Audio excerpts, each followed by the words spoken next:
Hello and welcome to FtLoC for the love of cars. I'm Drew Stone and I'm joined by my FtLoC friend, Mr. Henry Catchpole. FtLoC friend, I like that. Friend. Yeah, that's good. A bit of alliteration on a Wednesday, the day that we're recording this Wednesday afternoon. As per usual, it's been an incredibly busy couple of weeks, and we'll be going through some of the stuff that we've been doing out on location, some of the films that have already made it up onto the channel, stuff that's coming up soon, and we'll be touching on the motorsport news a little bit later on. But I think we're going to jump straight into some of the stuff that's been happening in the wonderful world of cars that we want to talk about in the news. I think we've got it further down the list, but I just kind of want to jump into it straight away. We have seen an incredible piece of video published by Porsche of the 919, what are they calling it? The 919? 901 Evo. The tribute. Yeah. And it's sort of... so we said we're going to do motorsport a bit later, but this kind of bridges the two, doesn't it? Because the first thing to say, a few people have got annoyed about this. We are, of course, referring to the lap that it did around the Nordschleife and set this amazing... time round there of I believe it was 18 seconds 5 minutes 19 seconds. That's what it felt like. It's preposterous is what it is. And that's not bridge to gantry, that is the full lap.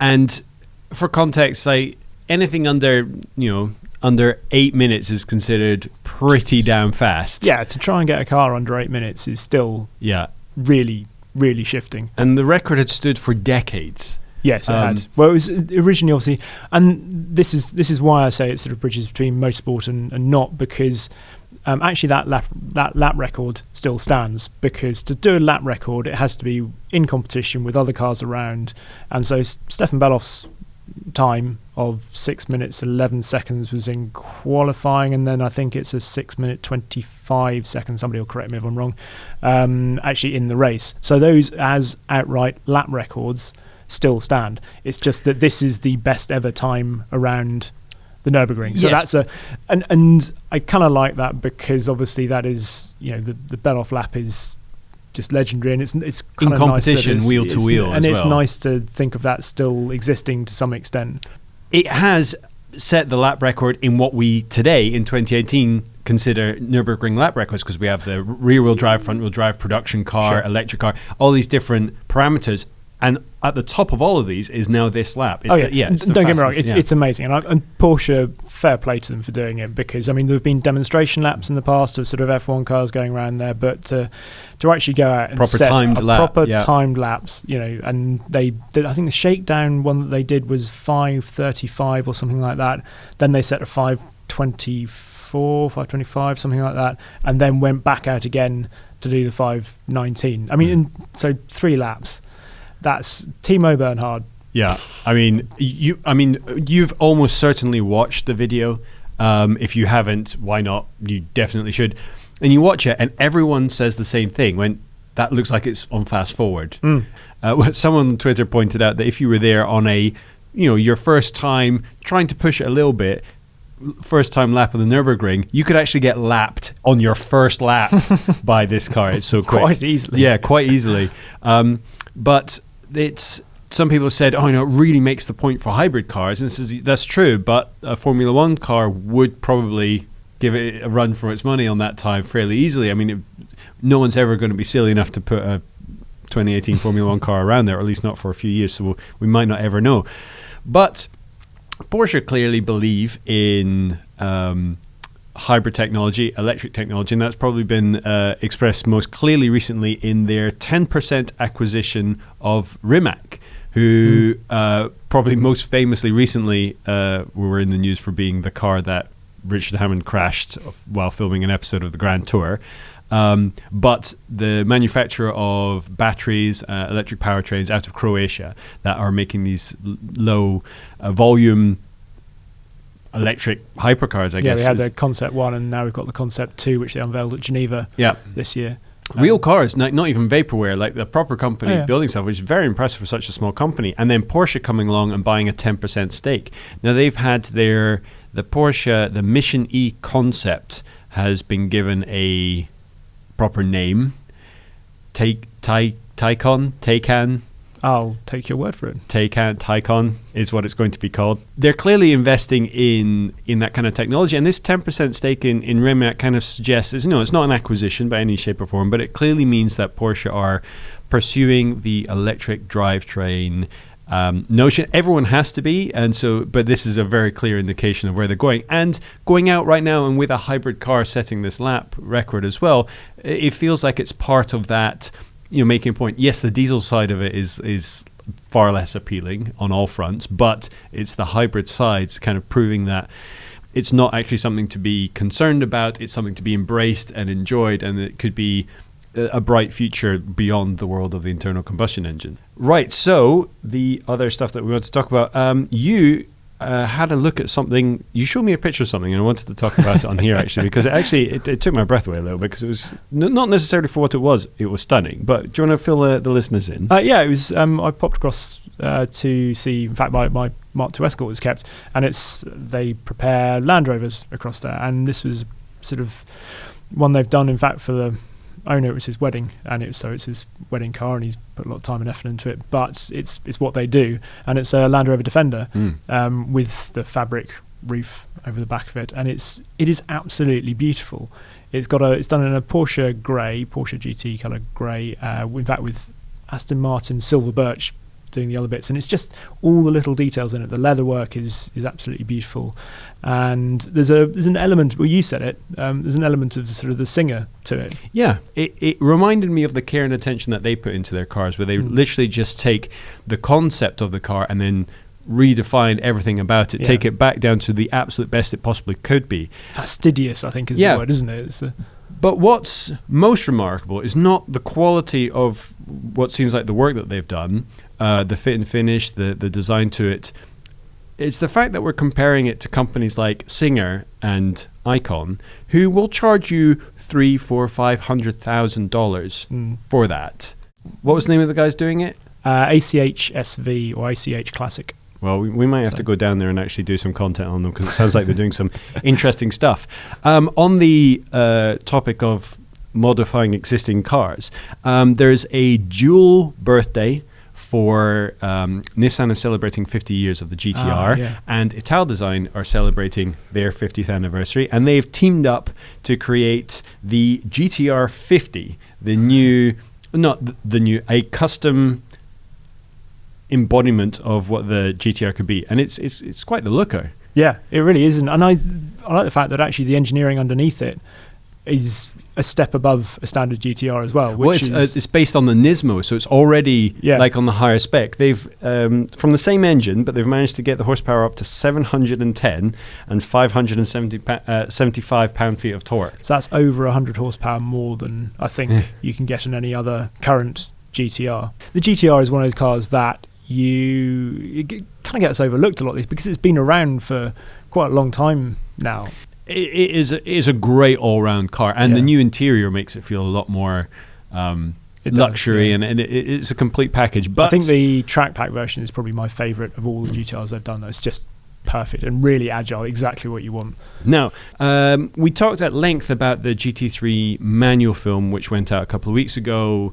I don't want to go over that again. A fantastic, amazing piece of content, one of the best pieces that we've ever done on the channel, well worth checking out. But that car had more to give in terms of stuff to talk about. It did. So by the time that you are watching this or listening to this, we will have the full review out on the car. We will, won't we, Charlie? Yeah, he'll definitely. He's nodding. We'll definitely have it. So what I wanted to touch on briefly is that you've now driven in relatively quick succession the GT3 and the GT3 RS. Yep. And you talk about it in the film, but I think it's worth kind of going into a bit more detail about how the specs for those cars, it felt a little bit reversed from what you were expecting, or for what people might necessarily expect the difference to be. Because the GT3, of the two, the GT3 feels more like a road car, whereas the GT3 RS feels more track focused. Yeah, I mean, that's certainly what you'd expect. Yeah. Obviously, it's and you look at the GT3 RS. I saw one on the way coming back from Le Mans, and it just looks amazing. It looks like it could have just driven straight off the circuit onto the road. That wing is so high now. It's amazing. But yeah, you're right. In terms of the specs of the cars that I drove, they felt slightly the wrong way around, because the RS didn't have a cage, and it had sort of full leather inside. and it was on steel brakes, which I know Porsche says actually is better for track because they're more cost effective to replace if you're going through them quickly. But if it's meant to be the ultimate, then you'd expect that's a very pragmatic benefit to say. Yeah, that is not like the ultimate performance. It is like, no, you're going to burn through them. You're going to want to replace them. Yeah. So whereas the GT3 we drove did have a cage, had the same full bucket seats, all the Alcantara, and it did have the carbon ceramic brakes. So it actually felt from the inside the racier of the two cars, which is kind of the wrong way. As I say, for me, the biggest thing was probably the steering. In fact, I think because they've changed the geometry, changed suspension slightly for the RS, it just felt like undoubtedly the reason they've done that is to get a better lap time out of it, make better use of the tyres at the extreme sort of the outer edges of its performance. So just around the straight ahead, it felt like the tyres were just wanting to get onto their contact patch. So it was slightly sort of not dead, but just slightly lighter around the straight ahead, whereas the GT3 felt like it was more connected everywhere. There was no slack at all in the system. So, yeah. So, I mean, we're still to add the GT2 RS to the lineup of cars that we've driven out of the absolute top tier of the 911 spec at the moment. Yep. But do you suspect that the GT3 is actually the sweet spot on that high performance range in terms of what you're getting for availability, money, and practicality, everything considered about really owning these cars? Is that really, given a choice of all three and money no option, the one that you would go for? Or do you suspect really that if it was that open, you would end up going for the GT3 RS or the GT2? No, I'd go for the GT3. I mean, as much as anything, the other film, obviously, manual gearbox, which you can't get on GT3 RS or the GT2 RS. Yeah, so, which is a genuinely big difference to making actually your driving experience. Exactly. So that's for me, that's the reason I would have that. Well, hopefully by the time that you're listening to this or watching this, you will have seen all of our films on there. I'd be quite interested to see what you think of the matter. If you can send us a message on Twitter or leave it in the comments below. Use the hashtag FtLoC, make it easier for us to find. Out of the entire lineup of Porsche cars, where do you think the sweet spot lies? In the meantime, going completely left field. Now, I have not had the privilege of driving the Chiron because you did. But I'll tell you what I have been able to do, and apologies to the podcast listeners for a second because I may have to go silent while I reach down here. There you go, podcast listeners get some groaning and some bashing. That, ladies and gentlemen, is the Lego Technic Bugatti Chiron. Some of you will undoubtedly remember that recently, or a couple of years ago, Lego released the 911 GT3 RS, which if you might be able to catch a glimpse of behind us, which is actually Charlie's own one, which he built with his own fair hand. This is like the follow-up to that. This is a 1-in-8 model Lego Bugatti Chiron in the kind of launch blue color that they had, the two-tone blue. And I built this with the help of CNET's Andy Hoyle. At least he helped me for the first couple of sessions, and then it took a lot longer. It probably took about 12-13 hours to build all in, which was a lot longer than I was anticipating. And what is quite striking about this is the complexity of it. It is an incredibly detailed model, over 3,000 pieces. But it's not just a superficial looking model. It has a working engine, gearbox, steering rack, gear selectors, and actually in the front there is a special key, the Lego version of a luxury key, and I realize actually a bit has fallen off there. I'm not entirely sure where that's gone.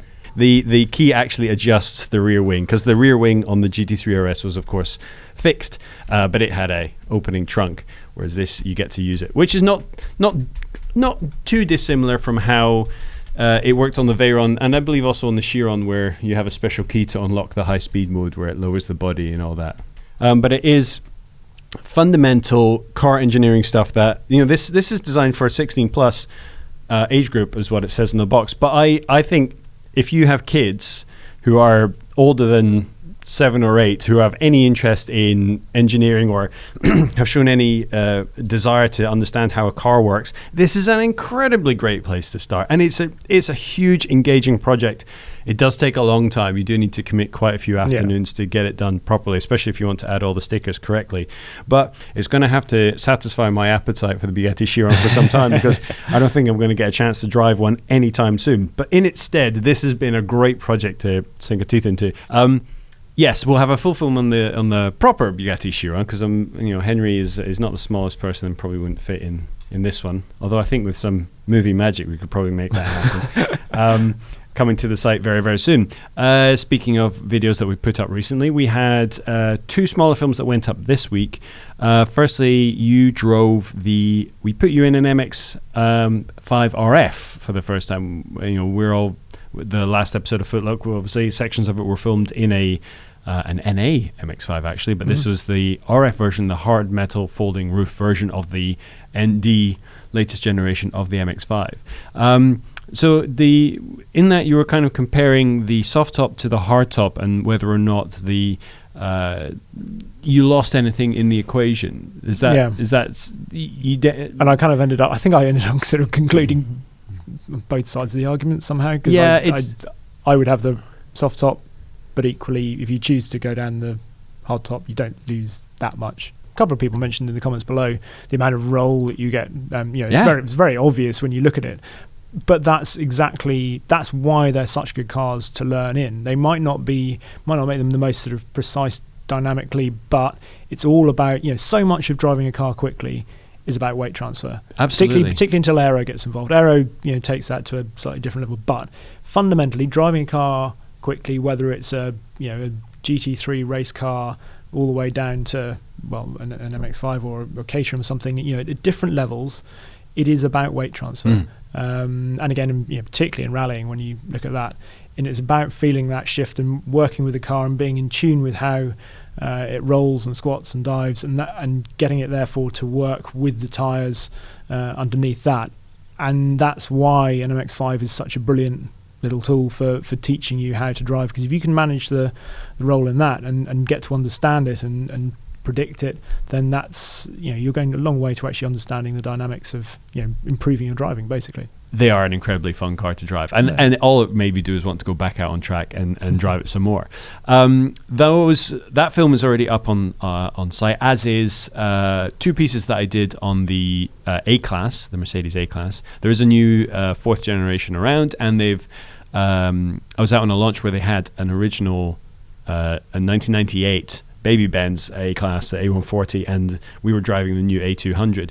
And what was the biggest difference was just the quality of the interior. Yeah. The A140 from 20 years ago felt very plasticky and cheap. It was a cheaper car for Mercedes, and we have a secondary film on that about how a moose almost killed the company on the A-Class, which I'm not going to go into detail now. You need to go to the YouTube channel or to carfection.com and watch that. But jumping from that into the new A-Class, where it is still the entry level for Mercedes, but the interior, they've absolutely gone to town on it. They've got this wonderful new infotainment screen, the MBUX, Mercedes-Benz user experience system, this new touchscreen. It's got 2 10-inch screens directly replacing the infotainment and the instrument binnacle, and it just looks the part. Problem is, it's voice activated. In the Mercedes, the listen word, the word that you say that starts it listening and then it will do a task, is Mercedes, which normally isn't a problem. If you're driving around, it's unlikely that you're frequently going to be saying the word Mercedes. If you're doing a review of the car, however, you say it quite a lot. And I kept forgetting that was the trigger word. So every time I'd get just talking about the car and the company, it started listening. It would grab a couple of words of what I said, and its default was to call the person who was roughly like the words I was saying. So it kept trying to call people in the middle of my piece, and I couldn't figure out how to turn it off. Meanwhile, in another country, Henry going, why does Drew keep calling me and then hanging up? He's calling me and then giving me insights into the new A200. I don't care. Thank you, Drew. That's tremendous. I'll just watch the video. Yeah. But that was a lot of fun. Me and George were out filming that, and we got incredibly frustrated, but But it was a lot of fun to do. That film is already up on the site and on YouTube. I recommend you check it out. But coming up next week is another little film that George and I shot on the BMW 1M Coupe. Now, the 1M Coupe is an anomaly in the BMW nomenclature, because all the M cars are usually referred to like your M4, your M5, simple. Letter first. The M first and then the number. So you have the 6 Series and you get the M6. You've got the 5 Series, you got the M5. You got the 2 Series and you got the M2. But the precursor to the M2 was when the 1 Series had the hatch and the coupe. But instead of calling it the M1, they called it the 1M Coupe. We have a film coming up to explain why BMW switched that around for that car, relating back to probably the only true supercar that BMW ever made, the M1. The M1. Talking of BMW M1s, actually, that would lead us slightly into some of the motorsport news, because I was out at Rally Ypres reporting on that for other things, and it was amazing. It's such a cool rally.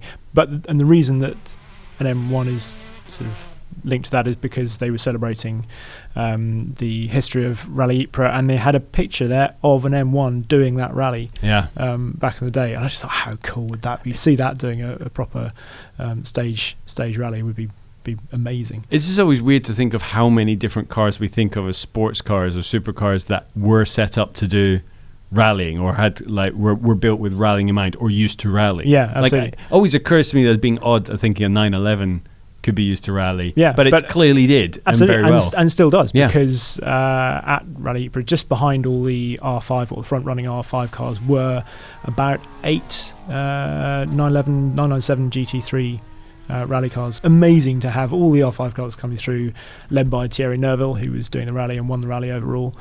But then you could always hear, so I went to the shakedown and qualifying, because they hold a qualifying run to seed the top 15 drivers on the Thursday night, and you could always hear, it was great for me because I was doing some filming, and you could hear when a 911 was going, just minutes before it ever arrived, you'd hear it getting to the start line and then screaming off, and it was just wonderful just to hear that noise of that flat six, all those flat sixes in the hills and across the fields.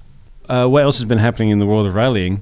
Not a lot in the world of rallying, but in the world of rallycross, World Rallycross, we had the Swedish round, which is meant to be the best round, I think, sort of for spectating, and it's a very cool circuit. And Johan Kristoffersson won again.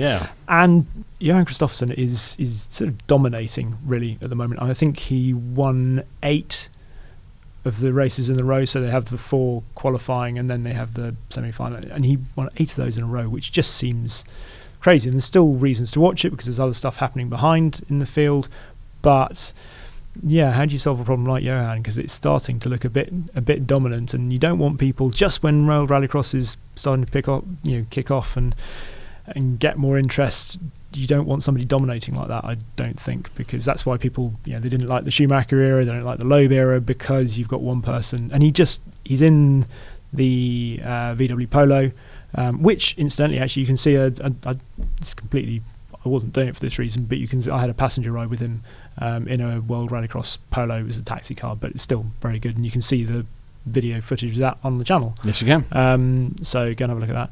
But he's got that car absolutely dialed in now, and it is beautiful to watch how much control he has over this car that is just a fire-breathing monster, basically, and it's balletic. It's just extraordinary to watch. Peugeot brought an update, so Timmy Hansen had a new car there. Sadly got sort of punted off in the final a bit, but so that's looking good. Loeb has been challenging, but they'll feel like they're playing catch-up really with that VW and Kristoffersson. Even Solberg is struggling to keep up with his teammate. So it's not just kind of mechanical dominance in the car. It is genuine, just talent. I think that VW is, I think, a step above the others. Not a big step, but just a bit of a step. And Kristoffersson's obviously at the top of his game as well, and he's got the car working how he wants it to work. So once you get those two things together, it's he's pretty unstoppable. It happens from time to time, as you mentioned. A couple of years in the Schumacher era in Formula One definitely felt like that. There was no way that they're ever getting caught. And we had been seeing a absolute domination by Mercedes for quite a few years. But if for anyone who has been following Formula One, this weekend was mildly catastrophic for Mercedes. It was the Austrian Grand Prix at the Red Bull Ring. And for the first time, I believe since the 50s, Mercedes had 2 cars retire for mechanical issues. Obviously, they both retired 2 or 3 years ago in Barcelona because they crashed into each other. Yeah. Now, both cars went out, and Max Verstappen won again. In fact, for a while, it looked like it might have been a 1-2 for Red Bull. But unfortunately, Danny Ricciardo had to retire his car as well. Yeah. There was feeling like there was quite a few mechanical hiccups going on out there, with Seb Vettel coming in 3rd place, who got kind of pinched out at the beginning as well, but did a great push to come back from as far as he was. But that put Seb back, because a DNF is almost catastrophic when it's as close as it has been this season for the championship. For the championship, because Lewis had just taken it back from Seb, and now it's changed place again, but there's only 1 point in it, and we're it's what's known as a ding-dong battle. A ding-dong battle. That's they need to come up with a cooler name than that, because that kind of downplays it slightly. So it feels like this is very much like this is the season that we wanted, actually, and it not only for the Drivers' Championship, but for the Constructors' Championship, because it actually means that is actual competition between McLaren. McLaren. That's a joke in its own right.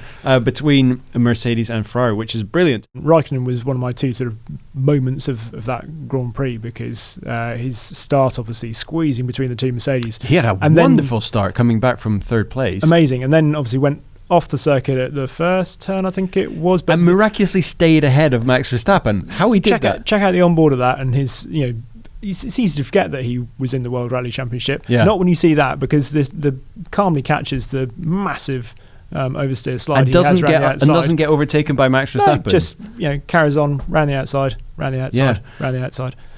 I see what you're doing there. There was actually the whole kind of battle between Kimi and Max was definitely one of the highlights. That very slight rub that Max gave to Kimi just to push him wide enough to allow him to take the inside line and take the lead in that race ended up being the defining moment of that race. Yeah. But Silverstone is this weekend. You've probably either listened to this before or after Silverstone, which I certainly can't blame you for, but hopefully that's an exciting race. I mean, it's Lewis's home race, so as much as I'd like to see the championship stay tight, there's something about winning your home Grand Prix that must be quite impressive. So we'll see what happens, and we'll keep our eye on the changing of the guard in terms of teams, what's happening in the near future. But I think that's pretty much it for this episode of FtLoC. Thank you so much for staying all the way to the end.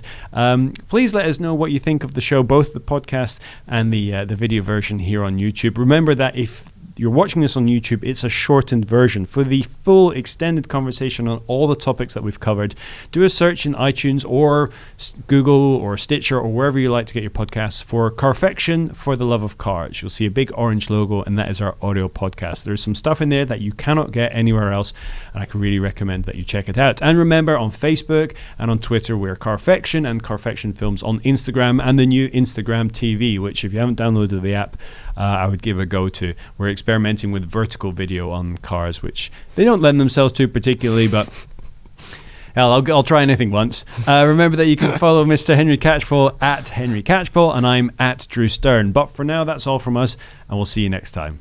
Cheerio.